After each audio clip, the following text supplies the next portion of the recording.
Hello everyone, welcome to our channel, and let's see how we can change servers in Mobile Legends using a VPN. Let's go through the steps. Step 1. Download a VPN. Begin by downloading a VPN app from the Play Store. There is a wide range of VPNs available for you to choose from. Step 2. Set VPN location. Activate your VPN and select the desired country or location where you want to play Mobile Legends. Step 3. Clear Mobile Legends. Data.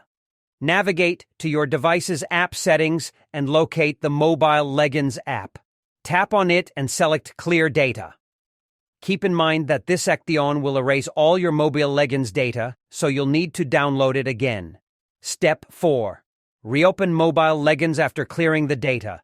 Reopen the Mobile Legends app. It will automatically initiate the download of all the required data. Step 5. Create a new account. Once the data download is complete, you can proceed to create a new Mobile Legends account. This account will be associated with the server corresponding to the VPN location you've chosen. I hope this video was helpful. Make sure to hit the like button and also subscribe to our channel for more helpful videos.